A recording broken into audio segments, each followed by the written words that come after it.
Gut microbiomes are something most people rarely think about or focus on for their brain health. Learn why a healthy gut is integral to your brain and what to do about it. I am Dr. Shabnam Das Kar. I'm a functional medicine doctor and certified tiny habits coach. I teach people how to improve their focus, get rid of brain fog, and reduce their risk of dementia. And I'm Andrea Spyros. I'm a behavior design consultant and professional speaker. I work with organizations to harness the power of high performance habits to increase engagement, resilience, and well being. And today we are joined with Luca Cuccia. He is the founder and CEO of InJoy, an innovative health tech startup on a mission to democratize gut healthcare, a mission that is deeply personal to him. He has a degree in pharmacology and therapeutics, and his company InJoy is revolutionizing gut health by harnessing the power of cutting-edge AI and microbiome science. Welcome, Luca. Nice to have you here. Thanks so much. Thank you for having me. So, you decided on a career focused on health at a very early age. Tell us more about that. Yeah, of course. Happy to. So I think at a very high level, my journey has always been towards health. When I was very young, I was diagnosed with cancer, and that was really my first experience receiving care on a consistent basis, with chemotherapy and even into remission. I had to go every day, every week, every month, every other month, and so on. So it got me very familiar with what it's like to have to be in a hospital consistently, what it means to have a caregiver that's looking after you beyond just when the moments that you're in front of them, but also considering your experience outside of the hospital, questions you might have, anxieties you might have. Um, and that goes for both myself and my family, being that I was at such a young age. And that's really where a lot of the inspiration, as cliche as it might sound, came to pursue a cure and helping people. Um, Witnessing also within my family a lot of people that have inflammatory bowel disease and GI issues. It's been part of my life, really, as long as I can remember, understanding that gut health is something that's extremely important, whether it be at a day-to-day basis or one-off basis to someone who's dealing with it chronically every single day.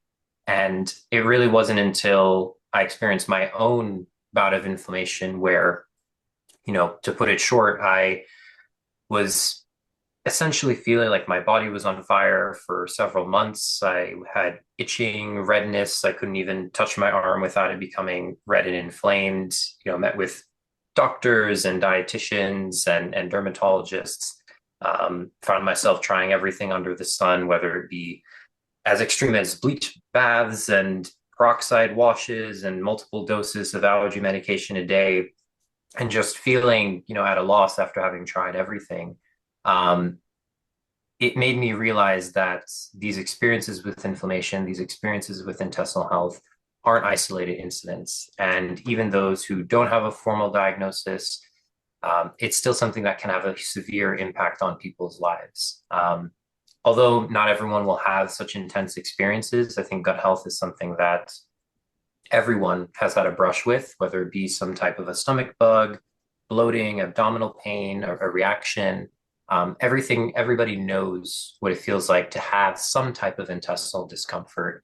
And most people don't talk about it. And that's really where this interest and this need for helping people feel empowered against these unspoken battles comes from, and really just share this notion that gut health doesn't live in isolation. It's attached to many different areas of our health and overall well-being. You've touched on a lot of really important issues. No one likes to talk about their gut. I think they sooner talk about how much they make each year, Right. than to talk about any intestinal issues. I want to highlight for our listeners because people can put two and two and say like, oh, I'm bloated, that's a gut issue. Oh, I have some other type of bowel distress and bathroom distress, and so I understand that's an issue. But you highlighted that you had skin issues so severe and saw multitude of doctors in the specialty areas, to with very little effect, as I'm guessing. And how did you make that connection that your issues? So I have two questions. One, how did you make that connection? And then what should other people look for so that they know, well, that their gut is healthy? Yeah, certainly. So my background is in science. So, growing up, I worked on an ambulance in emergency medical services. I volunteered in hospitals. I went to school for pharmacology. I worked in a lab, and then now kind of at the point of starting my own company in the space. Um, I'm a naturally pretty analytical person. And on top of that, I grew up in a house and with a family that was already relatively health conscious, I could say, growing up. So for me, whenever I have a problem, I'm always trying to, maybe to a negative degree at sometimes, trying to figure out what is the origin of that issue, because there's always an origin. Right. Whether it be, muscle soreness because you worked out the day before and maybe you push yourself too hard, to the issues I described having. And for me, trying all the things that I tried was a form of experimentation. And it's, at the time I was also starting the company and having all these conversations with people about all the trial and error that they experienced in their journeys related to intestinal health. And there I found myself essentially going through the same thing. And the connection between diet and the symptoms I was experiencing was just another experiment.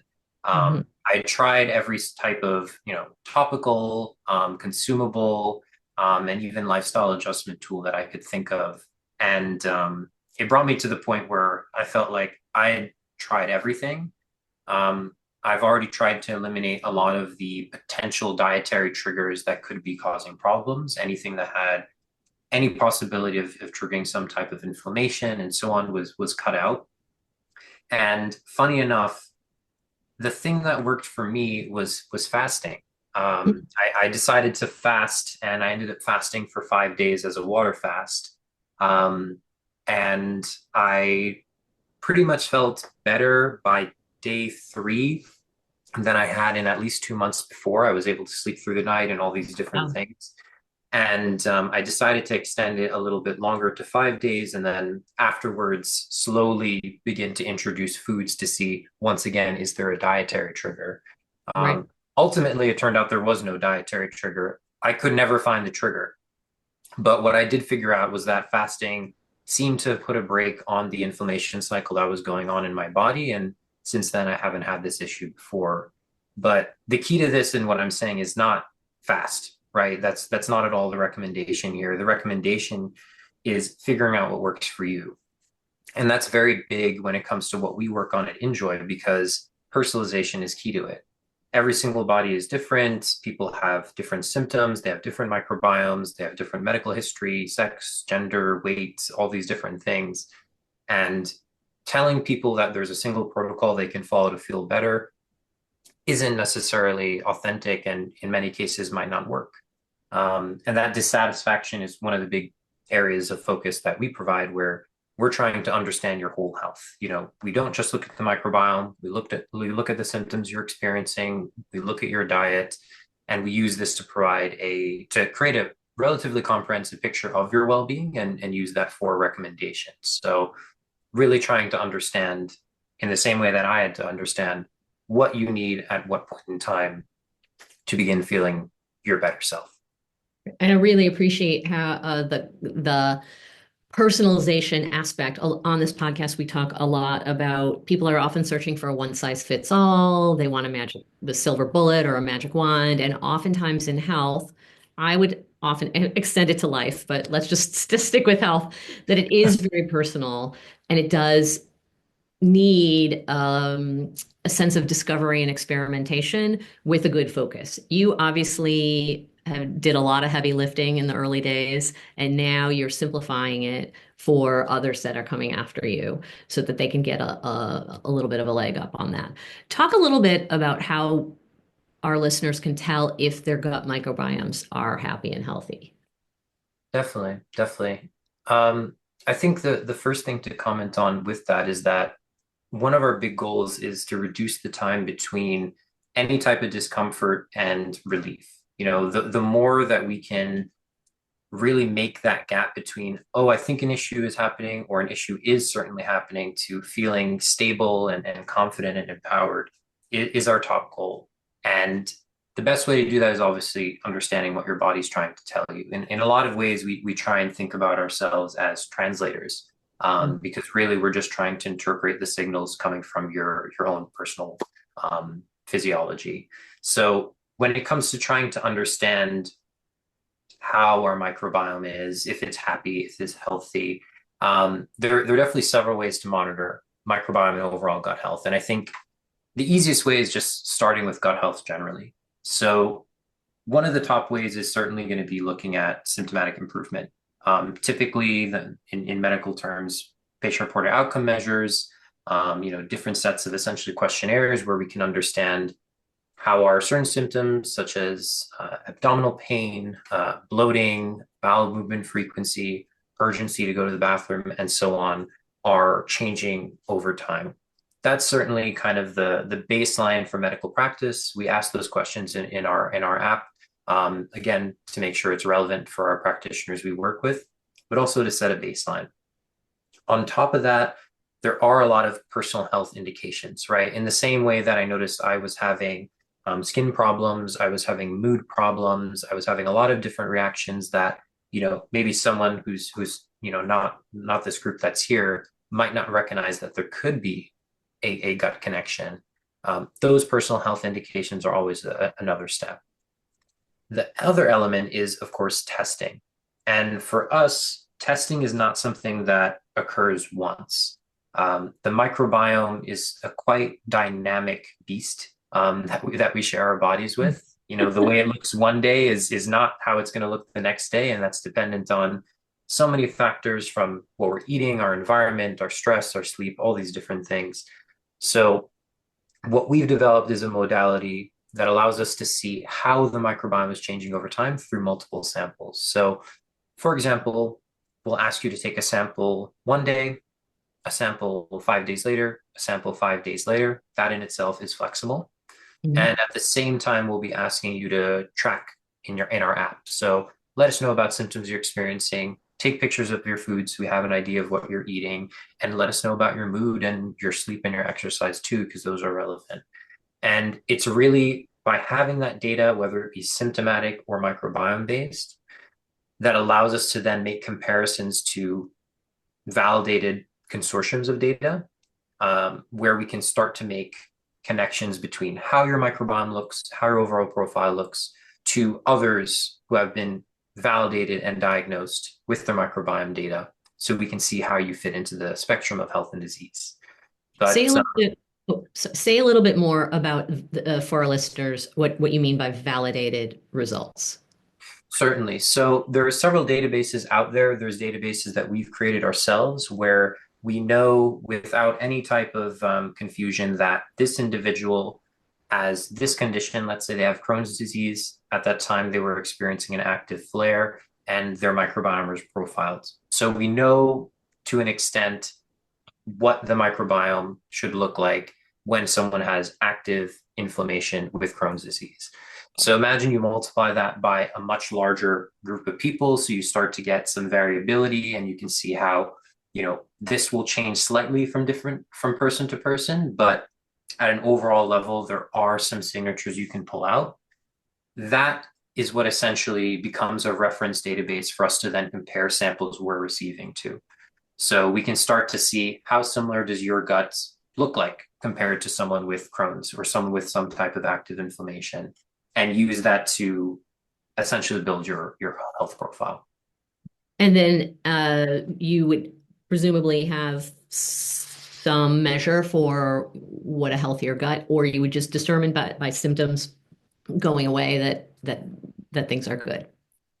So you can do it in multiple ways. In our report, we'll let you know your symptomatic status. We can give you personalized recommendations on how to improve those symptoms, and all of our recommendations are coming from peer-reviewed literature and validated by our team. And then on the microbiome side, we can do things similar. And just to say, I'm not naive to the fact that the microbiome is still an active area of research, right? Right. So one of the major things that we do is that, again, we're not just looking at the microbiome. We really pride ourselves in clearly labeling claims that we're confident in, where there's evidence to support it, as well as claims that are more anecdotal and providing you confidence scores for those things. And then, of course, also taking in the dietary, the lifestyle, the symptomatic, and PRO information. So we are able to make recommendations for all those different areas of health: dietary recommendations, microbiome focused recommendations, supplement focused recommendations, and prioritize them in a way so essentially you know what direction to go in. We don't optimize our report in a way that we're trying to improve a single bacteria or one or two bacteria, because that's just honestly not how the science works. You eat one thing, it's not going to impact one bacteria. I wish it was that simple. Right. Your I job know would be it would all it'd be be a healthy. lot easier if that was the case, but it's not. So essentially, how our model works is that we're able to almost create a virtual example of your microbiome, feed it different foods, understanding from the literature how those foods will affect different consortia of bacteria, and then through that simulation, understand which foods for your specific microbiome are going to provide you the best benefit overall, with this intention of getting you to a more positive state of your microbiome and away from a dysbiosis should it be present. Right. Shabnam, how do you think about the gut as a clinician? Oh, good Lord. There's so many things to talk about. And Luca, you shared some, thank you for sharing your story. And I can't even imagine what you must have gone through. I mean, having to handle all of that and going to doctors and not getting the kind of help. As a functional medicine doctor, actually, one of the first things we look at is gut health. And obviously, if a person comes to me, they have a problem. And whether they have a problem of anxiety, low mood, low energy, fatigue, we always start with the gut, because without a healthy working gut, nothing else will really change in a meaningful way. Yes, we can add, of course we need pharmaceuticals for a lot of the things, but for some of the things that, Luca, you mentioned about fasting. So fasting and inflammation, and as you pointed out, you talked about inflammation. So the immune system is intimately related to every disease on earth, whether we talk about cancer, whether we talk about, mood issues, whether it is dementia, whether it is heart disease, stroke, anything you name, whether it is conditions like IBD, like inflammatory bowel disease, or any other autoimmune condition. Everything is related to the immune system, and the gut is intimately related to the immune system. And this is something we sometimes, people talk about immune boosting, whereas we talk about building immune resilience. So, as a clinician, Andrea, I laughed when you said people don't like to talk about about the Yeah. gut health and poop. And for a clinician, Yeah, that let's just say it out there, yeah, let's it's just put it out there for extremely everyone. important. For us, it's like extremely important. I was an OBGY. So back in the days, after a surgery, next morning, first thing we would ask is, did you pass flatus? Did you pass, how your bowel habits? If they said those were fine, we would be very happy. So anyway, going back to, for us, it's like, oh, that's our everyday life. So going back to gut health, and Luca has already mentioned everything. One is symptoms, one is gut symptoms, and another thing that a lot of people, including doctors, sometimes are not aware. Luca, you mentioned all these allergies and skin problems. Those are Mhm. intimately related to the gut, because if you, like, we forget something, that our bodies are interconnected. Like the skin did not get the memo that it's not connected to the gut. If you track, Right. Right. if you put a finger across from your skin and you track it right to your mouth, it is connected. And what happens is, because medicine has become so siloed, like we forget that they are all network of networks. So, going to what is a healthy gut, Luca has already defined it. One is symptoms. Besides gut symptoms, other things we look at is autoimmune conditions, and also what kind of prescription medications people are on. Besides antibiotics, whole lot of other medications have an impact on the gut microbiome as well. And more importantly, a gut microbiome also decides how effective certain medications are. And as a women's doctor and a former OBGY, one major area that we look at always is in terms of hormone therapy. So if a woman doesn't have a healthy gut, if she has constipation, she is sort of recirculating all the estrogen back into her system, and that can raise her risk for breast cancer. Now, nobody Mm. thinks of, gut health and breast Right. cancer usually. So, and look, what you brought up is very, important, that people have really unusual expectations that they are just going to do a test and one test is going to tell them everything. And thank you for pointing that out. No, but what you're doing is very interesting. So when you said that you kind of, your company does these tests where they look at whether this particular, food or supplement or anything is going to work better than the other, is it like, do you create something like a digital twin, so to say? Yeah, I don't tend to use the phrasing digital twin just because I feel like We are not everyone's there yet. everyone's a little obsessed with it. But essentially what we do is we do create a simulation using your gut data. Hmm. So it is essentially a way for us to virtually test out different foods, different supplements, and see how they'll impact your microbiome based on the database of literature that we've trained our model on. So you can think of it as us creating a very virtual version of you, testing it, and then using essentially your data, your virtual self as a means to provide recommendations. It's a little technical, but it is all deeply personalized. We're not creating we've not created a system where, okay, you look a little bit like this, you get protocol A, you look like this, you get protocol B, you look like this, you get protocol C. Everybody's results are going to be unique to them. Some of the foods, of course, will overlap, but there is no set protocol for a specific type of profile. And I think that's um, what people are really, really needing in order to see results. Am I right?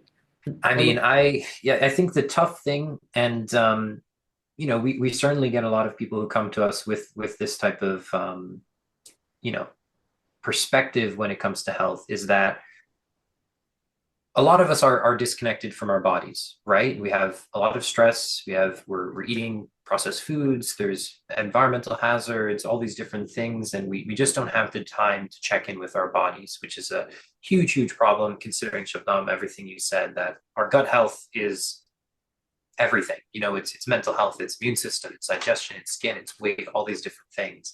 And because of that, there is this huge movement where people think, okay, I don't have time.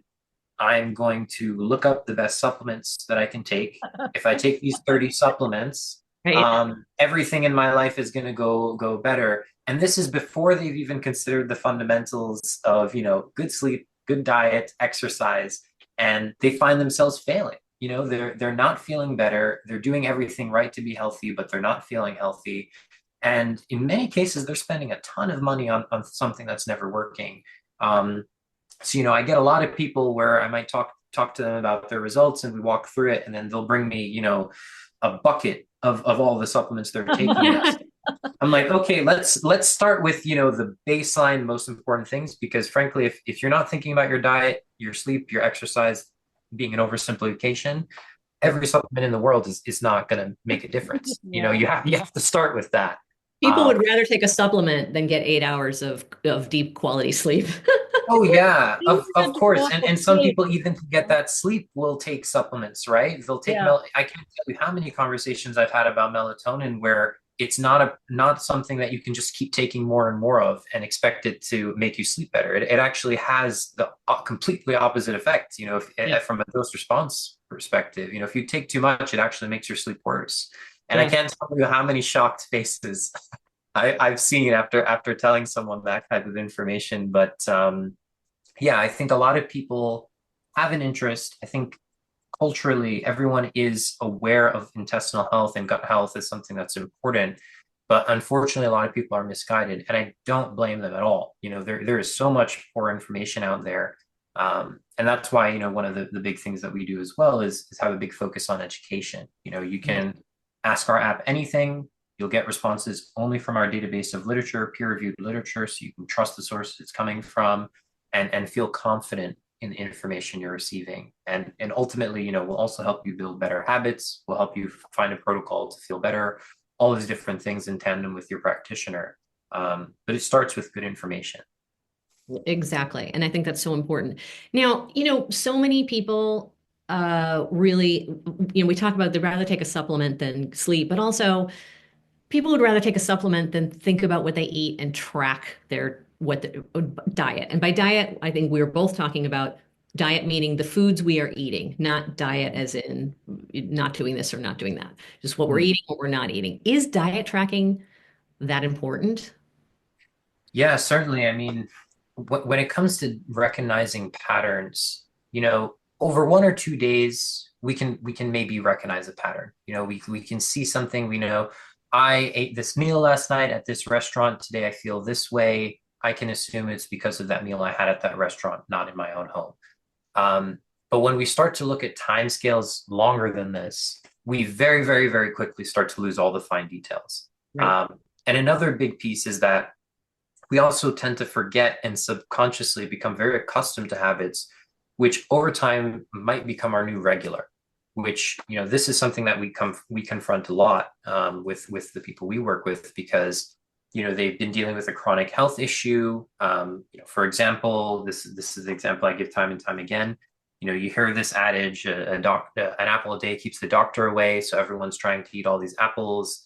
And don't realize that apples are a FODMAP food, and there's products inside of the skin of these apples that could be causing their bloating and could be one of the big things that's impacting symptoms they're experiencing on a daily basis, but they never consider it, right? Because an apple is healthy. Apples are healthy. What could go wrong with an apple? They're not What even, could go wrong with an apple, right? right? So it's those patterns. It's one thing to recognize a pattern, and it's one thing to recognize items that people might not initially even think could be the culprit. And Right. by tracking your diet consistently, by tracking your symptoms consistently, for example, through our app, we're able to make those connections and not based on one occurrence, right? We're able to say, okay, we notice when you eat apples, it seems like symptoms are a little bit higher. Let's flag this as a potential trigger and keep monitoring it. And over time, we can have more confidence in that association based on, again, what you're eating and what you're tracking. So consistent tracking is definitely the first step. And then where we come in is having a system to identify any issues is next. Because whether that be someone who is a dedicated practitioner you have, which some might not have access to on the consistent basis, or it's us, it all just becomes with having a consistent understanding of what you're putting into your body and how it's making you feel. And, as mentioned before, this becomes all the more important in the context of chronic disease because what we're trying to do is identify signatures before they become truly problematic. For example, Right. And it sounds like your tracking is more photo of the food. It's not like someone has to sit down with their meal and go, I had half an ounce of almond milk and hmm.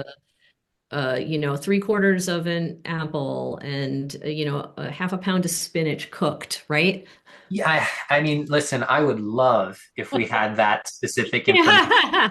I mean, it would be incredible to work with. But the truth is nobody's going to do that. Or they might do that for a day or two and then they say, Yeah. forget it and give up completely, which is what we don't want, right? So trying to have a balance between the simplicity of tracking information.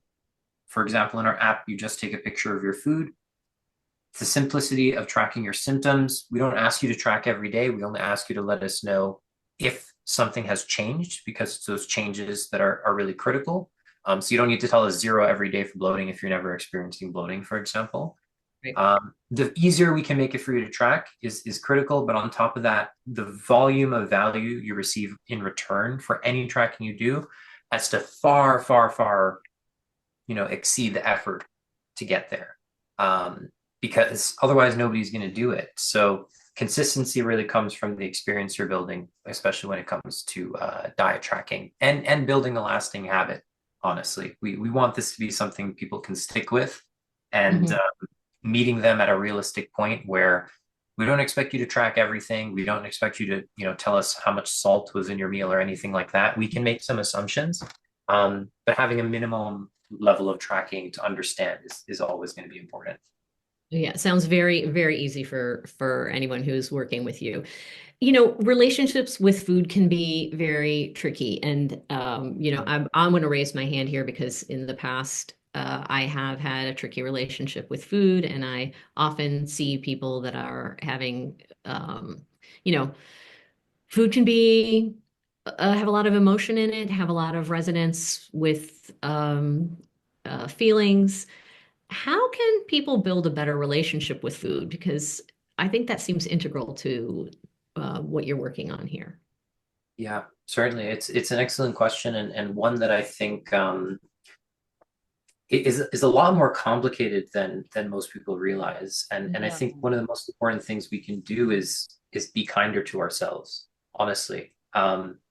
Being aware that change takes time and incremental change is still change. We don't want someone to use our app or take our test or use our bathroom sensor, any of these types of things, and feel like, okay, tomorrow I have to change every single thing.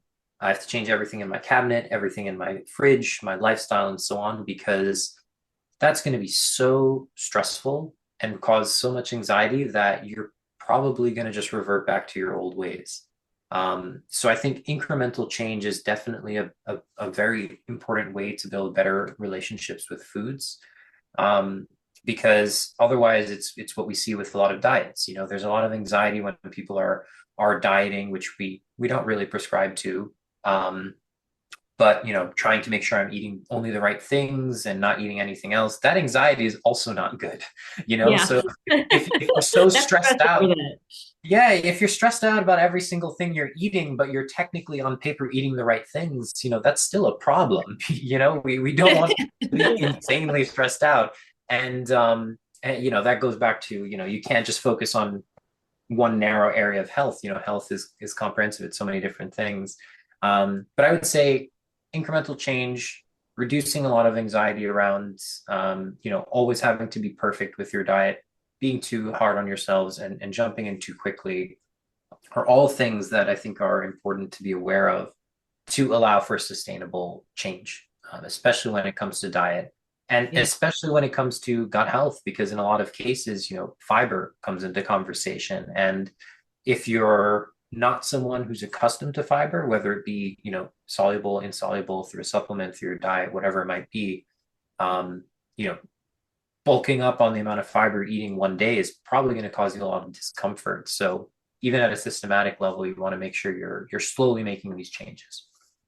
Exactly. And I think uh, we often talk as behavior design experts and tiny habits coaches that the way to sustainable change is through success, right? Mm-hmm. And even changing one small aspect can change your trajectory because change can lead to change and success can lead to success. So I think that's one of the reasons we wanted to highlight you today. Shabnam, I want to go to you for some last thoughts, and then I'm going to come back to you, Luca, so that you can share some final thoughts on where people can find you and your test and go from there. Shabnam? Thanks, Andrea and Luca. It's such an interesting conversation. So, Luca, you brought up something very important about food tracking. And, back in the days before I was trained in tiny habits and behavior design, I would like insist that my patients write down or put it on an Excel spreadsheet. And as you said, after a first few days when the motivation is very high, they can do a lot of things. After some time, it kind of falls by the wayside. And of course, the more they track, the more insight they get themselves. Like they don't have to wait for me to tell them sometimes. And sometimes, asking this question, what do you think helped you and what do you think got in the way? That can be so insightful. And sometimes, people don't think of it like that. Like they don't connect they have been off of gluten for a long time and suddenly they had a gluten cake because it was their friend's birthday and friend's mother had made it and she said it was very good and this and that, and then 3 days later she says, oh, I'm feeling so sick and this. I said, okay, what did you have? then she realizes, oh, that was the gluten I wasn't supposed to have. So it's not everybody is very focused on, as you said, is not, and of course, that is not how life should be. I mean, your health and gut and that should not be the main focus of life, unless, of course, you're dealing with something very serious. Mm. So that is, food tracking, and again, in the behavior design and tiny habits world, we say that one of the biggest ways in which we can change our habits is through changing the environment.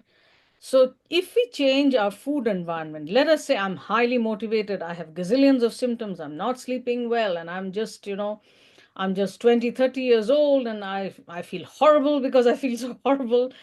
And that is a person who's ready to make major changes, then that is probably the time to, change the entire pantry, get rid of all the stuff you should, which are out of plan. And in our, in my world, Andrea and I on our podcast, we always make it a point not to use the term diet, because we are not going to be on a diet for our whole life.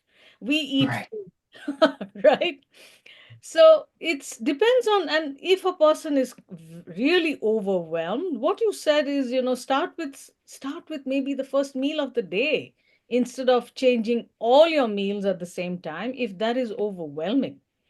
So this is a piece, I think, where Andrea and I are very hopeful that behavior change and behavior design techniques can help a lot in changing people's behavior long term. And Andrea, as you mentioned, success makes you, small successes add up to getting the bigger successes, and small successes actually increase our motivation to do more difficult stuff.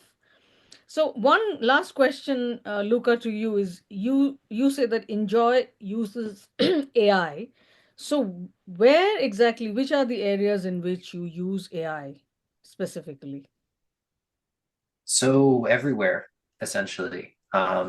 We wouldn't be able to assess the microbiome without using some level of machine learning. Yeah. There's just too many bacteria, too many associations, too many different calculations to make that even if you look at genetic data, all these different things, it becomes very, very complicated task for a human to do.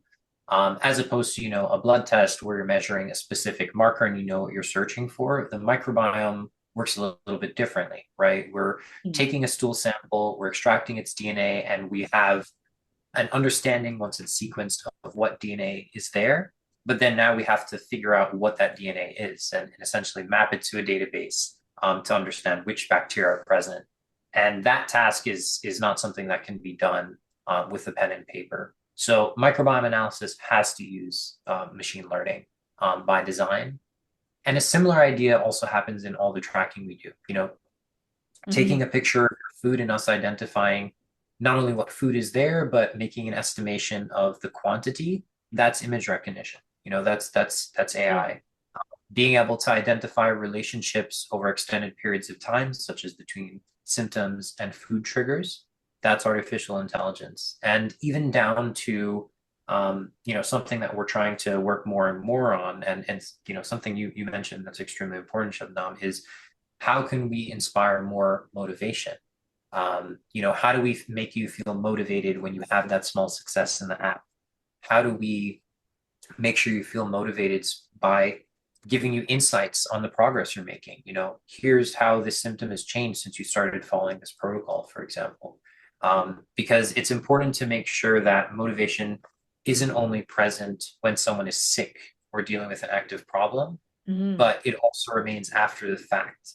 Because without that, that means people are only going to be coming to us when they have a health issue, and we won't be able to monitor them when they're stable or healthy, and even predict the issue before it gets there. So making sure that consistency is happening and motivation to track and motivation to come to the app throughout their health journey, whether it's positive or negative, is extremely important. And AI is really the core competency that allows us to do that. Mhm. Fantastic. Can you, Phil, I'm going to turn to you, Luca, for some final thoughts, and then please tell our listeners where they can find your app, where they can find you, so that they can take advantage of this and get their health in a better place. Absolutely. Yeah, and thank you so much for having me on. It's great to speak to you both, and I think everything from the tiny habits conversation to behavior change, it's everything that we're focused on because health is not something acute. This is something Right. that you have to have consideration for over the course of your entire life. And I think when you're in the early stages of, let's say, trying to get healthy, that's very intimidating, but very quickly it just becomes part of your everyday routine. And these aren't things you're actively thinking about. So I definitely recommend everyone to just make sure that they take that first step. They be kind to themselves. They're not focused on perfection because over time you will get there and you will figure out exactly what you need for your specific situation and for your specific health. And the way we're doing that at InJoy is by understanding again symptoms, diets, microbiome, building better habits through reminders to do all these things. And where you can find us is through our website. So www.injoy.bio. As a reminder, InJoy stands for intestinal joy, which is one of the feelings we want people to have when they work with Yeah. us. And there you can find plenty of information about what we offer, who we are, as well as all the links to our social media. Excellent. We're so grateful that you came on. They're sharing how people just really opening the conversation about the gut microbiome in a way that people can actually talk about it, wanting to empower those so they can talk about their poop and actually have better Yes, results in their life, right? And completely. providing a service where they can actually it sounds very well designed. I look forward to checking it out myself and helping people live happier, healthier lives. So to our listeners, please check out Luca and enjoy.bio. Thank you for listening. You can find this and all podcasts at drkarmd.com/podcast. That's Dr. Dr. Car, KARMD.com/podcast. Thanks again, Luca. Thank Thank you you. so much.